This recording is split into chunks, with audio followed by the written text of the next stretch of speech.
오늘 제목은 새로운 인류의 하나님께 대한 감사와 섬김과 사역입니다.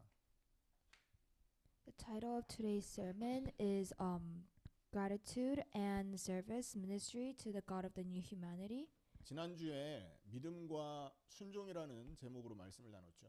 Last week we talked about faith and obedience. 십자가와 함께 죽은 사람은 그 사실을 믿는 사람은 순종하는 삶을 살 수밖에 없다라는 내용이었습니다. And basically the whole sermon was saying that if we truly believe in Christ and we die on the cross along with him, then we will obey whatever he says. 죽은 사실을 믿었다면 죽은 사람의 삶을 사는 거죠.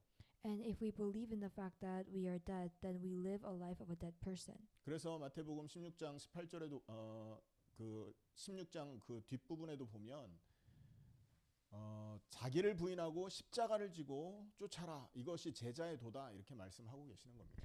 And so in the in Matthew chapter 16, towards the last couple of verses, it says that the role of disciples are to follow the life of a dead person. 죽은 자의 삶은 자기를 부인하는 삶이 나타나는 거죠. And to those that are dead, they display signs of denying oneself. 그리고 로마서 12장에도 우리가 드릴 영적 예배는 우리를 거룩한 산제사로 하나님께 드리는 것이다 말씀하고 있지 않습니까? And even in Romans chapter 12, they're saying that the sacrifice that we can give to God is giving our selves alive. 그래서 믿음과 삶이 떨어져 있을 수가 없는 것입니다. And so life and faith cannot be apart. 믿는 자는 믿는 자의 삶을 살고요. Those who believe live the life of a believer. 안 믿는 자는 안 믿는 자의 삶을 사는 것입니다. Those who do not believe live the lives of non-believers. 그게 지난주에 우리가 살펴봤던 내용이고요. And that's the basically that's a summary of the sermon that we gave last week. 오늘은 그 서론에서 두 번째 부분을 살펴보려고 합니다. But today we're going to look at the second part of the introduction. 오늘 이 본문을 통해서는 십자가와 부활을 믿은 사람을 그 새롭게 된 사람이다, 새로운 피조물이다 이렇게 말하지 않습니까? And so once we took a look in the scripture today, they're basically saying that those who took part in the death of Christ is a new being, they're newborn. 십자가와 부활의 복음을 통해서 새롭게 된 사람의 신앙 모습은 어떤 것이냐 이런 부분을 또 한번 살펴볼 겁니다. But today we'll be specifically taking a look at what's the life of faith like to those who believe and have been dead on the cross. 사도행전을 보면 바울이 행했던 많은 기적들이 나옵니다. And if we look in Acts or Romans, we see a lot of if we look in Acts, we see a lot of things that Paul has done. 그래서 그런 사건을 보면서 와 바울은 대단하구나 이런 느낌을 갖기가 쉬워요.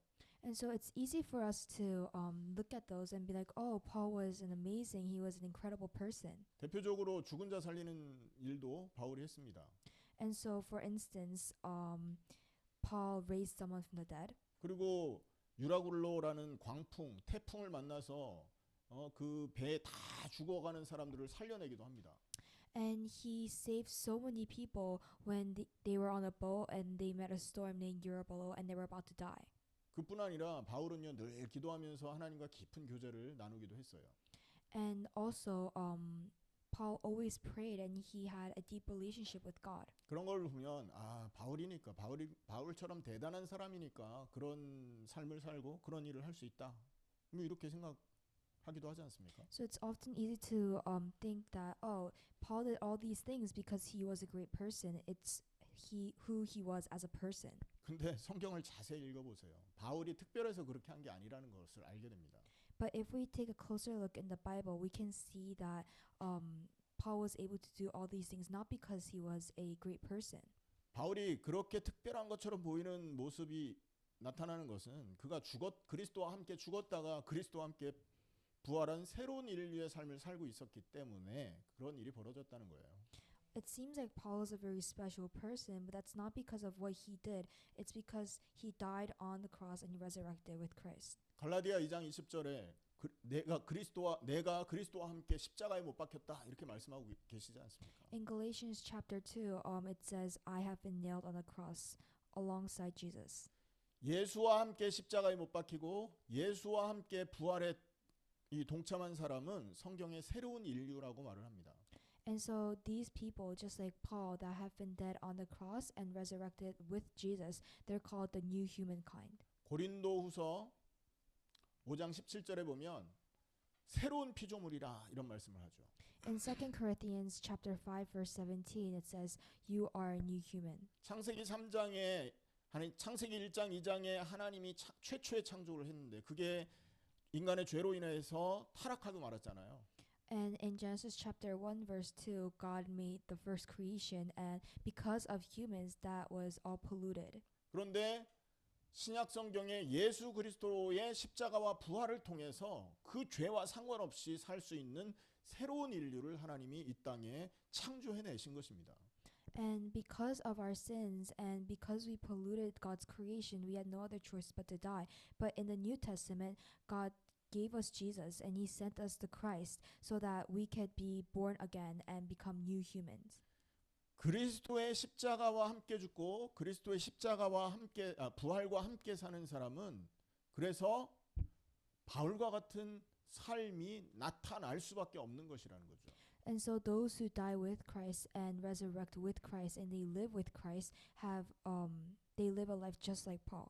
바울의 삶이 그래서 특별한 삶이 아님을 우리는 알아야 됩니다. So Paul's life isn't a very unique or special thing. 바울이 특별한 게 아니라 바울을 죽음에서 건져내시고 살아 있는 동안에 늘 함께하면서 하나님의 살아계심을 나타내는 그리스도가 대단한 것입니다.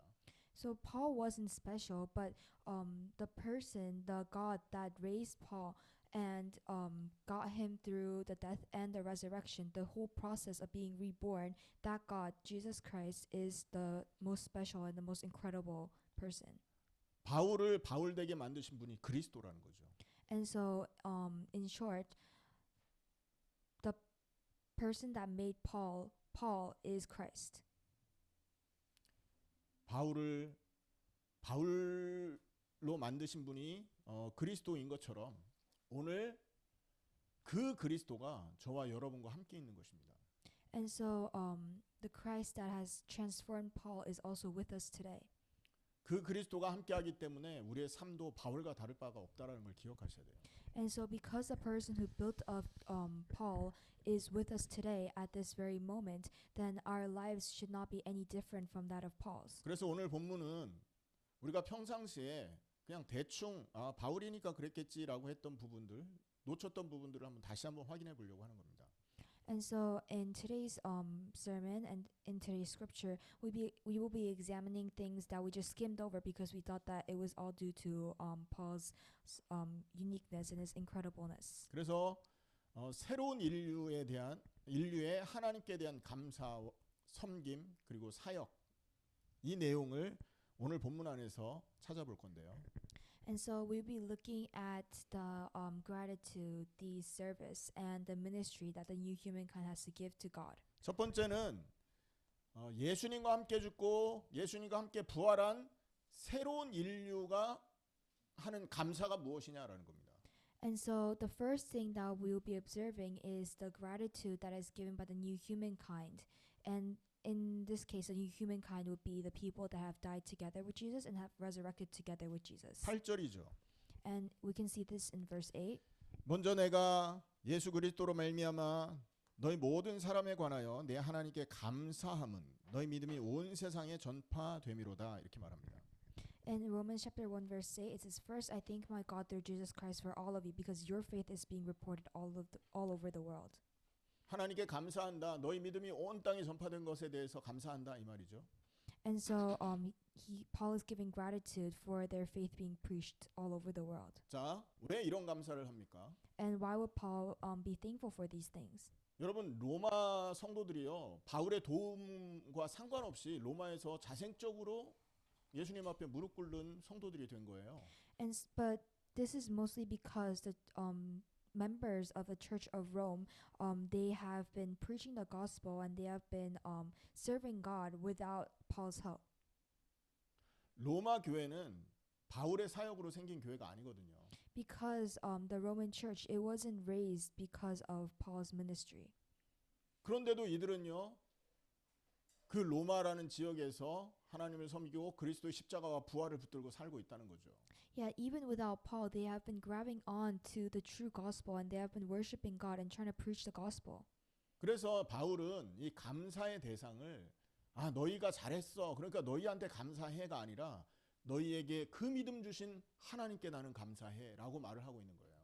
So instead of thanking the members of the church, he is thanking God, the God that has given these members of the church the faith to preach the gospel. 이들에게 믿음 주신 분이 하나님이라는 거죠. Because God was the one that gave them the faith. 이거 인정해야 감사 나옵니다, 여러분. You have to acknowledge this in order to give thanks. 여러분, 새로운 인류의 감사는 모든 것이 하나님에게서부터 왔다라는 그 사실을 인정하는 자들, 그 사실을 인정하기 때문에 하나님 앞에 감사할 수 있는 거예요.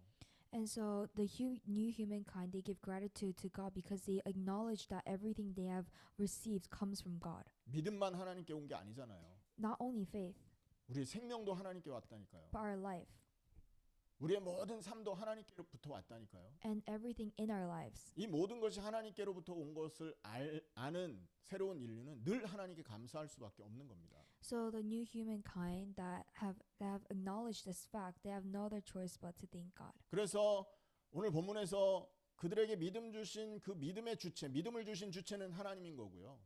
And so the one behind their faith is God. 오늘 우리의 삶 속에서 우리가 이렇게 살 수 있고 우리가 하나님 예배할 수 있는 모든 것을 주신 주체도 하나님이라는 거죠. And the main the core behind everything that we do today and everything that we will do in the future is God. 정말 우리가 새로운 인류가 되고 그리스도와 함께 부활한 그리스도와 함께 하시는 분들이 맞다면 이 감사가 끊이지 않아야 되는 것입니다. And so if we have died with Jesus and have resurrected with Jesus, then our gratitude is almost natural. 이 은혜가 여러분의 인생 속에 차고 넘치기를 축원합니다. I hope that this grace can be filled in your lives. 두 번째입니다. The second, 예수님과 함께 죽고 함께 부활한 새로운 인류가 하나님을 섬기는 자세와 내용이 나와 있습니다. and so in this particular scripture, it talks about how a person that has died with Jesus and resurrected with Jesus should serve God. 하나님을 섬기는 자세가 어떤 것이냐? And so what stance they should take 하나님을 섬기는 내용은 무엇이냐? and what they should serve God with. 그것이 두 번째 내용이라는 얘기죠. And that's the second thing we have to observe. 9절에 나와 있습니다. And it's written in verse 9. 같이 읽습니다. Let's read it together. 시작. 내가 그의 아들의 복음 안에서 내 심령으로 섬기는 하나님이 나의 증인이 되시거니와 항상 내 기도에 쉬지 않고 너희를 말하며. It says, God, whom I serve in my spirit and preaching the gospel of his son is my witness how I constantly remember you. 예수님이 바울을 이방인의 사도로 불렀잖아요. And so Jesus had called for Paul forward as a preacher for the Gentiles. 근데 로마를 한 번도 가보지 않았거든요. 바울이. But Paul has never been to Rome. 그래서 혹시 사람 중에서 이방인 사도로 부름 받아놓고 자기의 그 이방인을 선교하는 그 사명에 소홀한 거 아니냐라고 오해를 하는 사람이 있을 수 있는 겁니다. And so Paul realized that because he had been called as a preacher for the Gentiles, yet he has never been to Rome. He knew that some oppositions and some criticism would arise regarding this, and people would start to question why he has never been to Rome. 9절은 바로 그런 사람들을 향해서 아니다. 나는 이방인의 사도로서의 이 사명을 소홀히 한 게 아니다. 하나님이 내 증인이다. 이거를 얘기하고 있는 거예요. And so in verse 9, he is addressing those criticisms and saying that, oh no, I'm not lacking. I'm not giving up my ministry in preaching the Gentiles.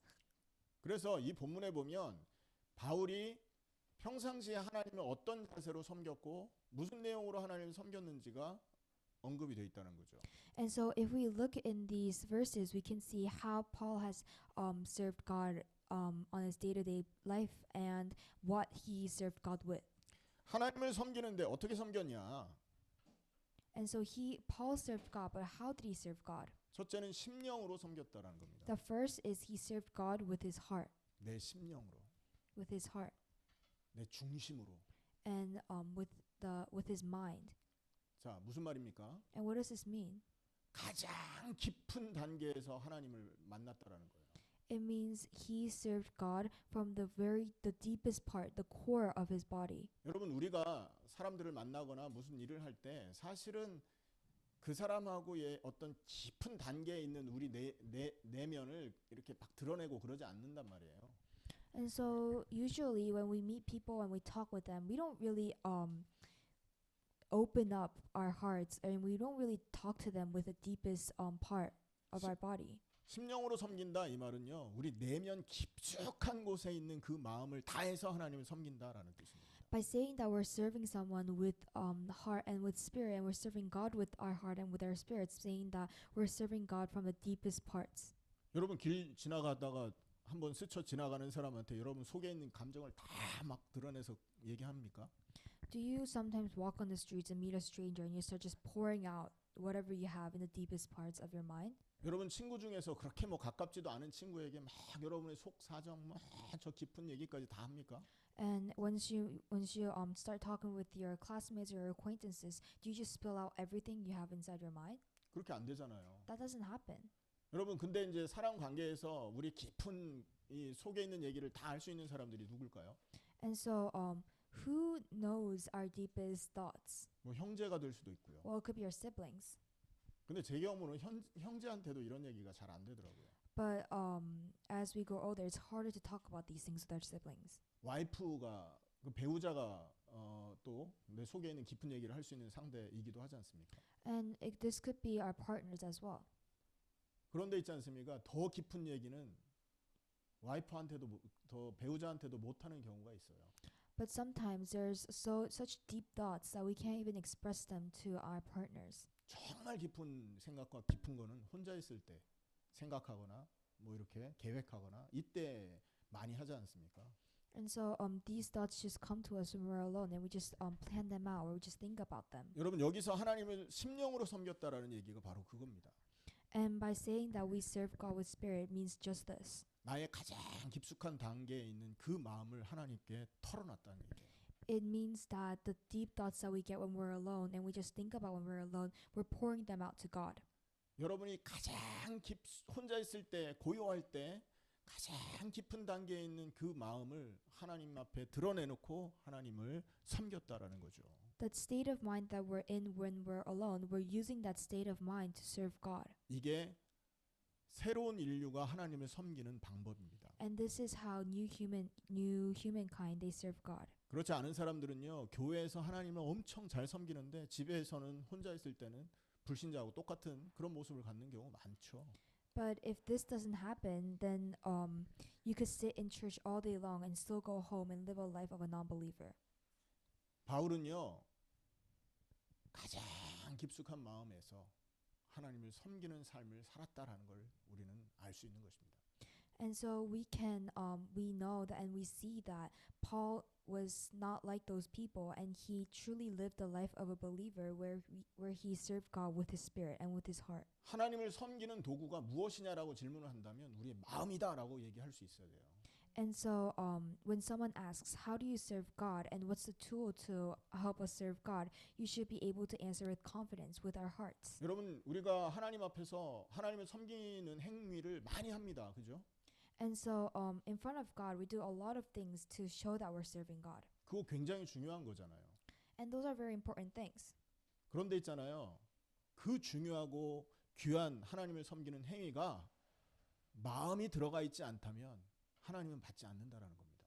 But if we're not truly performing those actions with our true intentions and with our true hearts and our deepest desires for God, then they have no meaning. 기도도 그렇고요. 예배도 그렇고 헌금도 그렇고. And so this goes the same for everything else that we do to serve God, worshiping, praying, praising. 전도도 그렇습니다. and also preaching. 여러분 진짜 심령으로 하나님을 섬기는 여러분 되기를 축원합니다. And I hope that you guys can truly serve God with your spirits and with your hearts. 그리고 하나님을 섬기는데 두 번째 방법은 뭐였냐면 복음으로 섬긴다라고 말합니다. And so the second thing that is used to serve God is the gospel. 이건 어떤 범위를 나타내는 겁니다. And so the gospel is not like an action that we take, but it represents the range. 하나님을 섬기는 범위는 바로 복음 안에서다라는 얘기인 거예요. And so we have to serve God within the range of the gospel. 복음 안에서 하나님을 섬길 때 하나님은 그 은혜를 그 응답을 받는 거예요. And if we serve God within the gospel, then God accepts the service. 그럼 복음 안에서라는 말은 무슨 말이겠습니까? And so what does it mean within the gospel? 십자가와 부활 안에서라는 얘기예요. And so this means within the cross and the resurrection. 아멘입니까? 우리가 그리스도와 함께 죽고 그리스도와 함께 부활한 그 안에서 하나님을 섬길 때 하나님 영광 받는다란 말인 거죠. 마음으로 섬겨야. When we serve God with and we believe in the cross and the resurrection and we believe in it with our hearts, that's when God accepts our actions. 그래서 복음으로 정말 하나님을 섬기고 싶다면 여러분 심령 깊숙한 곳에서 하나님 앞 여러분 자신에게 스스로 질문해 보셔야 됩니다. And so if we truly want to serve God, then we have to take part in the death and the resurrection. 내가 정말 하나님 앞에 죽을 죄인 맞냐라는 질문을 해 보시라고요. First, just think about should I truly in front of God, is my sin severe enough to die? 내가 정말로 하나님 앞에서 우상 숭배자가 맞냐라는 질문을 해 Am I 보시라고요. truly a idol worshiper in front of God? 여러분 이 우상 숭배의 그 결과는 뭡니까? What's the end result of idol worshiping? 3, 4대 망하는 거라니까요. It results to your third, fourth generations all disappearing. 우상을 섬기는 자의 죄를 갚되 아비로부터 아들까지 3, 4대 이르게 할 것이다라고 말씀하셨지 않습니까? God specifically stated that those who idol worship, their third and fourth generations will all be destroyed. 그러면 내가 정말 심령 깊숙한 곳에서 내가 우상 숭배자가 맞구나라는 답이 나오면 어떻게 해야 됩니까? And so, if we truly think about whether we're an idol worshiper, then what should we? And we come to a conclusion that we are. What can we do after that? 십자가에 예수님과 함께 죽으면 되잖아요. All we have to do is die on the cross with Jesus. 아멘. 길이 있는 겁니다. 내가 스스로 질문을 해봐서 답이 나오면. And so, if we throw this question to ourselves and we think about it carefully, we have a way. 하지만 깊숙하게 내가 복음 앞에서 질문을 했는데 이 질문이 답이 안 나와. 예스가 안 돼. 나 죄인 아니야라는 생각이 든다면 이 사람 큰일 난 겁니다 지금. So, but let's say a person, a sinner, they try to think about closely to themselves in front of the gospel. They think about it and they come to a conclusion that they're not a sinner. Then that person's in trouble. 난 하나님 앞에 지은 죄가 없는데 왜 자꾸 죄인이라 그러지? If that person says, "Oh, I have not sinned in front of God. Why are they telling me that I'm a sinner? 나 하나님 앞에 이렇게 열심히 살았는데 왜 나에게 이렇게 자꾸만 회개하라 그러지? I have been a faithful Christian. Why are they telling me to repent?" 여러분 이 정도라면 이 사람은 큰일 난 겁니다. If it's up to this severity, then that person is in serious trouble. 회개하고 돌아와야 돼요. 그 사람은 That 정말로. person needs to truly repent and come back to the gospel. 이렇듯이 인생이 하나님 앞에 옳은 인생이냐 그런 인생이냐가 내 혼자서 깊숙한 질문을 하나님께 할 때 남은다니까요. And so, if we truly throw this question where we are a righteous person inside of God, then we get answers. 그래서 정말로 하나님을 섬기기 원한다면 여러분 복음 안에서 섬기는 여러분 되기를 축원합니다. And so, if you truly want to serve God, you have to serve God within the range of the gospel. 그리고 오늘 본문에서는 이 복음이라는 이 단어가 활동적인 의미를 갖고 있습니다. And also, the gospel also has a active 살아있다는 meaning. 거죠. Active meaning means that it's very lively. 이거 복음 살아있는 겁니다, 여러분. It's alive. 복음이 살아있고 능력이기 때문에 죽은 자를 살리고 힘없는 자들에게 능력을 줄 수 있는 거예요. Because the gospel is alive and it acts on its own, it has the power to raise people from death. 그래서 여기서의 이 바울이 복음을 가지고 하나님 섬긴다 의미는 아들에 대한 하나님의 아들에 대한 좋은 소식을 전하는 것을 의미한다라는 거죠. So the gospel in this case also includes the act of preaching the good news to others. 바울은 항상 자기 자신을 그렇게 소개하지 않습니까? And so Paul always introduces himself as this. 복음을 증거하는 이방인의 사도로 하나님 날 불렀다 이렇게 늘 자기를 소개한다니까요. He introduces himself as an apostle who had been called forth to preach the gospel. 자, 15장 16절에 이 은혜는 곧 나로 이방인을 위하여 그리스도 예수의 일꾼이 되어 하나님의 복음의 제사장 직분을 하게 하사 이방인을 제물로 드리는 것이 성령 안에서 거룩하게 되어 받으실 만하게 하려 하심이라 이렇게 말하고 있죠. In Romans chapter 15 verse 16 it says to be a minister of Christ Jesus to Gentiles he gave me the priestly duty of proclaiming the gospel of God so that the Gentiles might become an offering acceptable to God sanctified by the Holy Spirit. 여러분 이게 하나님을 섬기는 것입니다. And so this is how we serve God. 하나님을 섬기는 것은요 겉으로 치장하면서 막 드러내게 섬기는 게 아니고 심령으로 섬기는 거예요. And so talking about God and preaching about God and believing in God and serving God isn't something that's shown outwardly, but it's shown inwardly. 정말로 우리가 새로운 인류라면 나는 이렇게 하나님을 섬길 준비가 되어 있나 질문해 보셔야 돼요. And so if we truly want to become new humans and we believe that we are new humans, we have to think about if we're truly ready to do these things. 그리고 새로운 인류는 복음 안에서 하나님을 섬기는 거고 복음을 증거하기 위해서 하나님을 섬기는 겁니다. And so new humans they serve God within the gospel and they serve God to preach the gospel. 왜입니까? And why? 이게 하나님의 뜻이기 때문에 그래요. Because this is God's purpose in us. 하나님의 뜻이요 하나님의 의지이기 때문에 여러분 우리 그거 가는 게 정상인 거예요. 그게 맞는 거죠. And this is the will of God and this is what God wants us to do. And so all we have to do is just follow it. 10절을 한번 보시기 바랍니다. Let's look at verse 10. 1장 10절에 보면 어떻게 하든지 이제 하나님의 뜻 안에서라고 말을 하고 있어요. And so in Romans chapter 1 verse 10 it says I pray that now I last by God's will. 하나님의 뜻을 물어야 되는 겁니다. 하나님을 섬기는 것은요. We have to by serving God we have to always ask for God's will. 여러분 너무 쉽지 않습니까? This is so easy. 물어보면 되는 거예요. 하나님의 뜻을. All we have to do is ask God for his will. 여러분 혹시 갈등되는 일 있잖아요. 물어보세요 하나님께. And so if we're very conflicted then ask God for his will. 인생은요 선택이 쌓여서 만들어진 열매라고 합니다. And so people say that our lives are built on the choices that we make. 무엇을 선택할지 하나님께 물어보세요. Ask God what choices you should make. 얼마나 많은 선택이 우리 인생 속에 있습니까? We have so many choices in our lives. 제가 이걸 못 물어서 우리 집사람한테 늘 잔소리를 듣는 게 하나 있어요.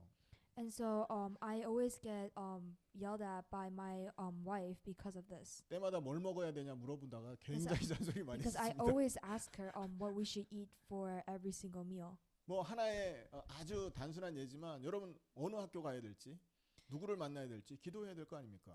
And so this is a very simple example, but life isn't that simple at all. And we have to think about what school we want to go to, who we want to meet. 특별히 오늘 바울은요.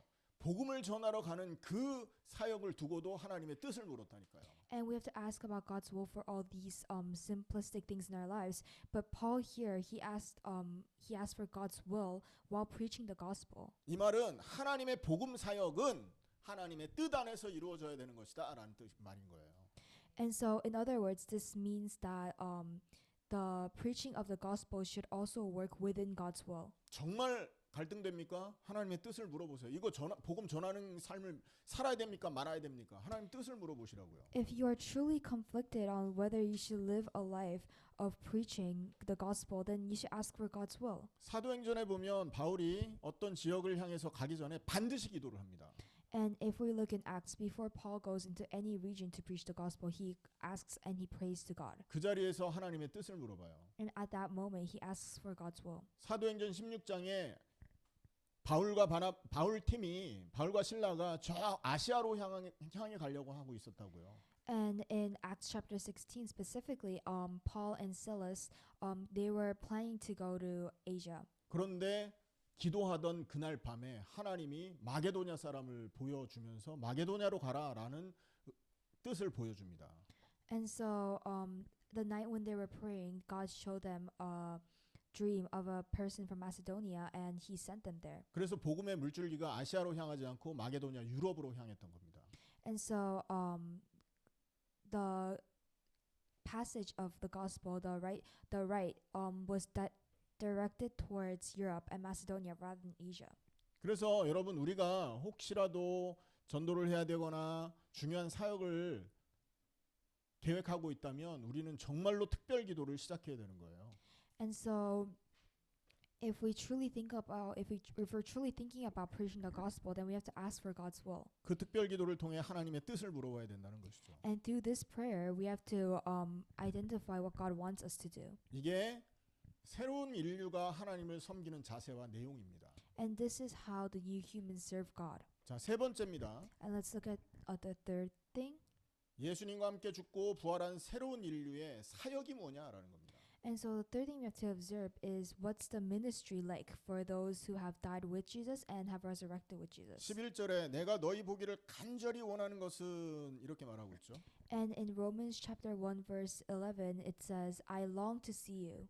지금 로마 사람을 만나려 가기 전에 이 편지를 보내고 있는 거잖아요. And so Paul is sending the people these messages right before he goes to Rome. 내가 너희를 만나서 하려고 하는 사역은 뭐냐라는 설명이 나와 있는 겁니다. And so from verse 11 it says Paul basically tells them what kind of ministry he wishes to do while meeting them. 첫 번째 신령한 은사를 나눠주기 위해서다 이렇게 얘기합니다. And the first one is to impart spiritual gift. 그게 무슨 뭐 카리스마라고 저 본문에 카리스마라고 나오는데 막 성령의 역사 이런 거 막 큰 권능 이런 거를 의미한다기보다는요 그들의 믿음을 강하게 하는 무언가를 그 강하게 하는 어떤 영향을 주기 위한 것이다라고 해석할 수 있는 거예요. And so in the original scriptures it says something along the lines of charisma, but it's not what the spiritual gift is not something that'll give them the power to do great things like raise people from the dead. Rather, it's something that'll harden their faith. It'll strengthen their faith. 여러분 가장 쉬운 게 뭔지 아십니까? Do you know what the easiest thing to do is? 우리가 서로의 믿음을 강하게 할 수 있는 그리스도 안에 있다면 십자가와 부활을 정말 믿는다면 서로의 믿음을 강하게 할 수 있는 가장 좋은 게 있어요. And so if we truly believe in the death and the resurrection and we believe in each other, there's something that we can do to strengthen our faiths. 그게 뭐냐면 만남입니다. And the one thing is communication 그리스도 안에서의 만남. and a communion within Jesus. 이해되십니까? 그리스도의 십자가와 부활을 믿는 사람들의 만남. 이게 서로를 강하게 하는 가장 중요한 길이다라는 것을 놓치면 안 됩니다. Like the communion between people who truly believe in the death and resurrection, that's one way to strengthen each other's faith. 그 만남을 통해서 일어나는 게 교제잖아요. And so through communion we're able to share. 그 교제 안에서 할 수 있는 게 뭡니까? 기도가 되고 예배가 되고 성찬이 되고 그 신약 성경 사도행전에 있었던 일들이 만남과 교제를 통해서 나타나는 겁니다. And through communion we can communicate, and through communication we can pray for each other, we can worship, we can praise. 서로의 만남을 통해 믿음이 강하게 되고 피차 안위함을 얻게 되는 것이죠. And so through the communion then we become strong. 그래서 있지 않습니까? 여러분 성도가 교제하는 것은 우리 신앙 성장에 굉장히 중요한 요소가 되는 것입니다. And so the communion between the believers is a very important part in the growth of our faith. 사단이 누구를 공격하냐면 이 교제 밖에 있는 사람들을 공격합니다. And so Satan tries to attack those outside of this communion. 뭐를 하는지 몰라. 예배도 안 나오고 모임도 안 나오고 그냥 주일날 한번 딱 얼굴 비치고 가는 사람들이 있잖아요. 이런 사람은 교제 밖에 있는 사람들입니다. And so the people that we don't know what they're doing, they just come on Sunday and just don't appear ever again, and they just sit down and just listen to the sermon, they just leave. Those people are more prone to attacks. 그래서 우리는요 이 교제를 또 이 만남을 굉장히 중요하게 생각해야 되고요. So we have to put emphasis on communion. 그리고 이렇게 만나서 뭐 음식만 먹고 헤어지는 거 아니잖아요. And so when we meet, we don't just share the message we eat and we just go our separate ways. 만나서 뭐 하냐면 그 사람의 연약함도 들여다보고 그 사람의 기도 제목도 알게 되는 거란 말이에요. And through communion, we're able to see what each other's weaknesses are, and we're able to pray for whatever they want us to pray for. 그리고 나면 그 사람의 연약한 부분을 위해 기도하고 그 사람을 하나님 도와달라고 중보 기도하기도 하고 그러잖아요. And so, through the communion, we're able to pray for each other's weaknesses, and we're able to pray so that they can be strong. 그래서 여러분 이 바울은 지금 그 사람들을 돕기 위해서 그 사람을 중보하기 위해서 간단 말이에요. 거기에. And so, Paul is going there to pray for these people. 근데 그것이 바울이 자기의 힘을 낭비하는 길이 아니고 그 일을 통해서 자기가 더 큰 힘을 얻는 길이라고 지금 얘기하고 있지 않습니까? And so, Paul is saying that he's not wasting his powers, he's not wasting his strengths while for going there and praying for these people, but he himself is also getting strong. 이 말은요, 성도의 교제가 됐든 복음의 전파가 됐든 중보 기도가 됐든 하나님을 위한 일은 그리스도 안에서의 일은 우리 모두에게 유익이 되는 일이다라는 얘기인 거예요. And so this means that whether it's communion, whether it's preaching the gospel, and whether it's intercession or if it's prayer, it's all beneficial to us 이거를 통해서 우리 스스로가 더 강해지게 되는 겁니다. because it strengthens us in the end. 심지어 상대방이 우리의 어떤 도움을 받을 자격이 없잖아요. 준비가 안 되면 우리의 도움이 혹은 우리의 기도가 우리에게 돌아온다니까요. And so, even if the person that we're praying for, that person has no they have no right to receive that prayer, it comes back to us. 그래서 이 신령한 은사는 오늘 본문에서는 교제요 만남인데 그 교제 만남을 통해 이루어지는 모든 것이 우리에게 힘이 되는 것이고 우리를 살리는 것이라 기억하시기 바랍니다. And so the spiritual gift that is being given to us is communion, and through the communion we are strengthened. 당장 다음 주에 우리가 야외 예배 하잖아요. 그것도 우리에게 힘이 되는 귀한 일입니다. And so next week we're doing an open worship and an outdoor worship, and that will also give us strength also. 그 교제를 통해서 우리가 힘을 잃고 힘을 낭비하는 게 아니라 우리 스스로가 하나님의 은혜 가운데 더 강해지는 길인 거예요. And it's one way for us to strengthen our faiths rather than lose them. 자, 오늘 이 그 10절, 11절 이후부터는 있지 않습니까? 바울이 하려고 하는 사역을 얘기하고 있는데 이 사역이 세 가지의 사역을 얘기를 하고 있어요. And so after verse 10 and 11, it talks about what kind of work that Paul is wishing to do, and there's three different types. 특별히 11절에서 15절까지의 세 가지 바울의 사역이 나와 있거든요. And so especially from verse 11 to verse 15, there's three different types of ministry that Paul wants to do. 그 첫 번째가 영적인 신령한 은사를 나눠주기 위해서 나는 너희에게 간다. 이게 첫 번째 얘기였던 겁니다. And so the first one was to share and impart the spiritual gift. 두 번째로는 13절인데 열매를 맺게 하려고 너희에게 간다 이렇게 말을 하고 있어요. And so the second one is shown in verse 13, and it's and it quotes, "I might have a harvest among you." 뒷부분에 나오죠. 13절 뒷부분에 보면 이방인 중에서와 같이 열매를 맺게 하려 함이로되 지금까지 길이 막혔다 이렇게 얘기합니다. And it says, "I planned many times to come to you, but I have been prevented from doing so until now, in order that I might have a harvest among you, just as I have had among the other Gentiles." 여러분 여기에서 우리가 알아야 되는 게 뭐냐면 우리의 사역에는 반드시 열매가 따라온다라는 걸 기억하셔야 돼요. And so from this, we have to know that our works of ministry and preaching the gospel always has in harvest. 사역자들이 실수하는 게 뭐냐면 우리가 그냥 뭐 이렇게 교회에서 하는 사역이 아무 열매 없이 돌아올 것 같은 이런 착각을 하거든요, 사실은.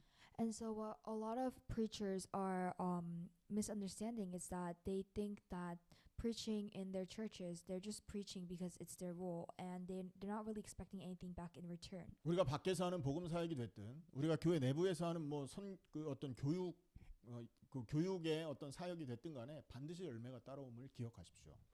And so you have to realize that whatever you do to preach the gospel and let people come back, it always has a result. 이 열매가 우리 살아있는 동안에 맺혀지지 않는다면 우리 죽어서라도 맺혀질 것임을 여러분 믿으세요. And that result is the harvest. And if you're not able to harvest when you're alive, it'll come back to you when you're dead. 여러분 교회에서 직분 있지 않습니까? 뭐 장로 있고 집사 있고 뭐 여러 가지 직분이 있어요.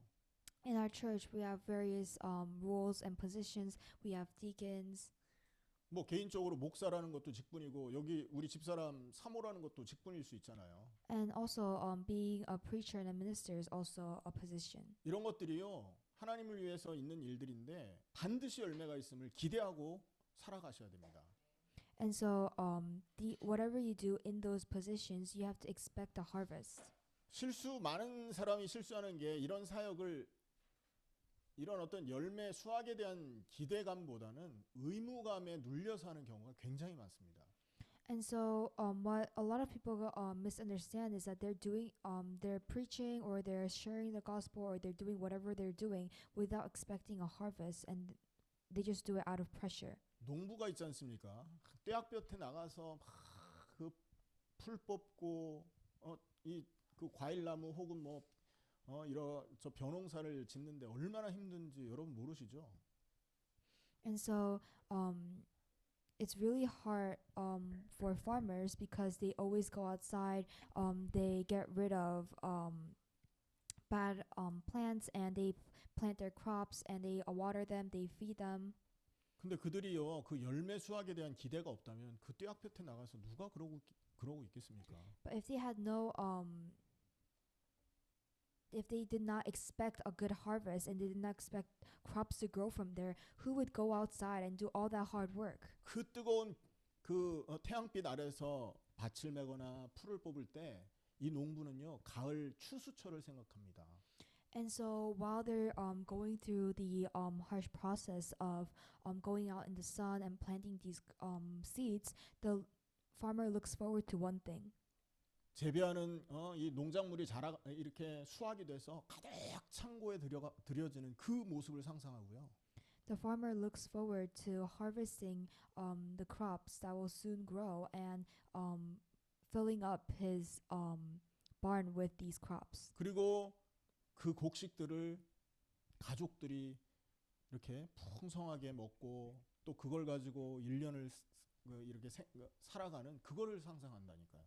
And the farmer looks forward to feeding his family for the whole year. 하나님의 사역도 똑같은 것입니다, 여러분. And it's the same thing for the works of God. 우리에게 아무것도 없는 것처럼 보이지만 그거 속는 겁니다. 반드시 수확하게 돼 있어요. And the ministry, while it may look like we have nothing that we're harvesting as of now, we are definitely going to harvest something. 왜 우리가 항상 영적 수확을 기대해야 되느냐면 하나님의 말씀은 이렇게 절대로 헛되이 돌아오는 법이 없기 때문에 그렇습니다. And the reason why we always have to look forward to this harvest is because God's words and our ministry, it won't end in just us preaching the gospel. It'll come back to us somehow. 이사야 51장 11절 45511 거기에 보면 이런 말씀이 있어요. 내 입에서 나가는 말도 이와 같이 헛되이 내게로 돌아오지 아니하고 나의 기뻐하는 뜻을 이루며 내가 보낸 일에 형통하리라. In Isaiah chapter 55 verse 11, it says, 우리 한번 같이 읽겠습니다. let's read it together. 이사야 55장 11절.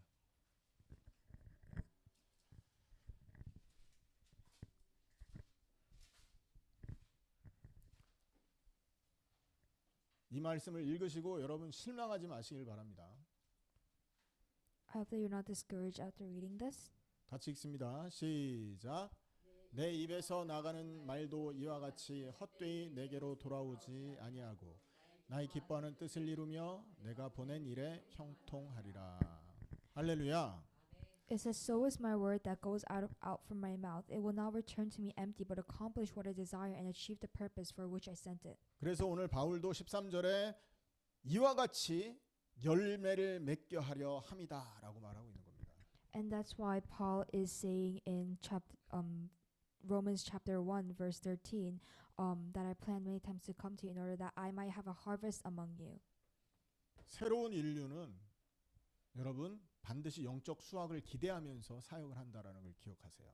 New humans, they always expect, and new humankind, they always expect an harvest. 세 번째 이 바울이 하는 사역인데 그게 뭐냐면 복음을 전하기 위해서 지금 이 편지를 보내고 있어요.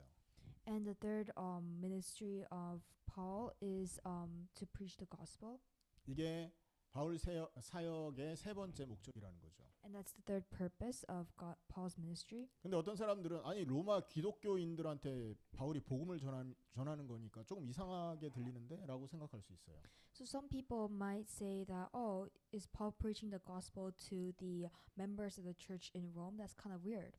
믿는 사람한테 복음을 전한단 말이야? Why 이런 would you 생각이죠. preach the gospel to the believers? 근데 이렇게 생각하는 건 여러분 복음을 오해하고 있는 것입니다. But those people are truly misunderstanding the gospel. 여러분 무슨 복음이 구구단 외우는 것도 아니잖아요. 이 구구단 외우고 나면 뭐 다음에 그 다음 단계 뭐 미적분 배우고 그러는 거 아니잖아요.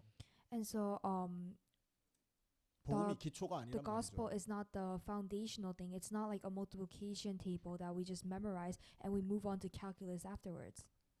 복음은 신앙생활의 입문서가 아닙니다.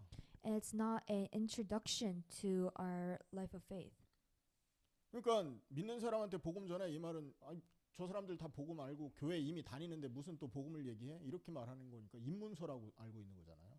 And so to those so many people think that the gospel is an introductory statement because a lot of people believe God through the gospel. 왜 바울은 복음을 로마 교인에게 전하려고 했을까요? But why did Paul want to spread the good news and the gospel to the members of the church in Rome? 우리 평생의 인생 속에서 십자가와 함께 죽고 그분의 부활에 동참하는 게 가장 중요한 것이기 때문에 그런 것입니다. And this is because in our entire life, being dead on the cross and resurrecting with Christ is a process that we have to go through. 여러분 안다고 변화되는 거 아니잖아요. Just because we know doesn't mean we can transform. 맞습니까? Isn't this right? 삶의 변화가 일어나야 되는 거란 말이에요. Your life has to completely change. 그게 중요하다고요. And that's the most important part. 그래서 복음은 평생의 영적 성장을 이루는 유일한 길이거든요. The gospel and the good news is the only thing that facilitates our spiritual growth. 그래서 복음 지난주에 얘기했으니까 이번 주에 얘기 안 해도 돼. 이 생각은 사단이 주는 생각이라니까요. And so and Satan constantly throws this thought, oh, because we talked about the good news in the gospel last week, we don't have to talk about it this week. 저 친구 교회 다니니까 복음 얘기 안 해도 돼. 이거 사단이 주는 생각이에요. And Satan also constantly throws out this thought, oh, this person goes to church, so I don't have to talk about the gospel with them. 우리가 지난번에도 말했지만 52주 강단에서 늘 복음 얘기해도 365일 늘 불신앙하는 게 저와 여러분입니다. And even if we talked about this last week, but even if we preach the gospel 52 times every single week, a year, for 365 times more, for the entire year, on our day-to-day basis and more, we constantly go back to our non-believer selves. 1년에 52주 복음을 듣는다고 하면 여러분 교회에서 55시간 복음 듣는 거예요. And so if we throughout the year, if we talk about the gospel 52 times, so once every week, we're basically listening to the word of God 52 hours. 1년이 몇 시간입니까 도대체? How many hours does 1 year have? 24 곱하기 365 해야 되잖아요. We have to multiply 24 by 365. 그중에 52시간을 복음 듣는데 할애하는 것도 아깝다면 이 사람은 진짜 문제 있는 거 아닙니까?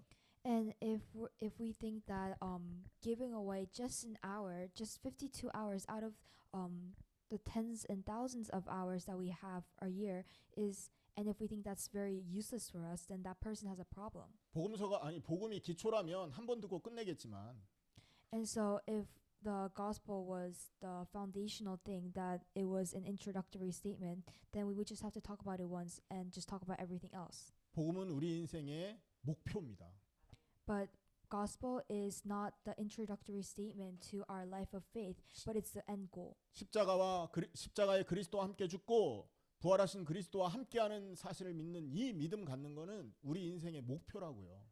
And dying with Jesus and resurrecting with Jesus and believing that Jesus is the Christ for having the ability to save us from our life of sin, and that is the gospel and that is the end goal that we want to achieve. 그리고 이 복음을 근거로 해서 우리는 천국의 삶, 영원한 삶이 연결되어 가는 것입니다. And so from our worldly lives here and in our personal lives on this earth. Once we believe in the gospel and we are constantly transformed, this life continues on to the heavenly life. 그래서 이렇게 복음이 중요한 것이라고 바울은 알고 있기 때문에 길이 막혔는데도 도전하고 또 가려고 하는 것입니다.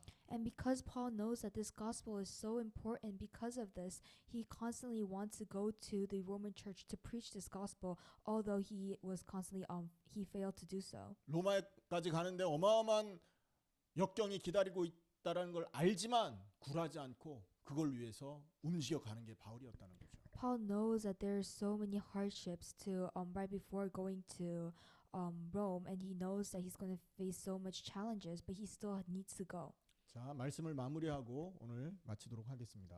And we're going to conclude the message. 새로운 인류는 옛사람을 쫓는 사람들이 아니잖아요. 그리스도의 십자가와 함께 죽고 부활에 동참한 사람을 새로운 인류라고 그래요. New humans, they don't follow their old selves, but they follow their new lives. 그런 사람은 감사도 다르게 합니다. And their new lives are one that is reborn and remade when they're dead on the cross and they resurrect. And those type of people, they have a gratitude. 모든 것이 하나님께로부터 왔다는 걸 알기 때문에 감사의 방향과 내용이 달라요. 이런 사람은. Because they know that everything comes from God, their direction of where their gratitude is directed towards, it's completely different. 그리고 이런 사람은 하나님을 섬기는 자세와 내용도 다릅니다. And they serve God in a different manner. 심령으로 섬기고 복음으로 섬기고 하나님의 뜻 안에서 섬기게 되죠. They serve God with their spirits, and they serve God with all their hearts, and they serve God within God's will. 그리고 이런 사람의 사역도 다릅니다. And their ministry is also different. 신령한 은사를 서로 나눠주고 서로 힘을 얻으려고 하고요. They try to share the spiritual gift. 영적인 수확을 기대하고 복음이 인생의 목표가 되어서 항상 복음 전하는 데 힘쓰는 그런 사역을 하게 되는 것이죠. They always hope for a harvest, and they always look forward to the gospel. 여러분, 이 말을 강단에서 하나님이 주시는 이유가 뭔지 아십니까? And so what do you think is the reason why God is giving us this message today? 이런 사역을 하라고 말하는 게 아닙니다, 여러분. God is not telling us that we have to do this work. 눌리지 마세요. 이런 사역을 할 수 없어요, 우리는. Don't be pressured. We cannot do this kind of ministry. 이 말씀을 주는 이유는 새로운 인류가 되라고 주는 것입니다. The reason why God is giving us the message today is so that we can be transformed into new humans. 십자가와 함께 죽고 예수님의 십자가에 죽으신 예수님과 함께 죽고 부활하신 예수님과 함께 하시는 여러분 되기를 축원합니다. I hope that you guys can be new humans by dying with Christ and resurrecting with Him. 기도하겠습니다. Let us pray.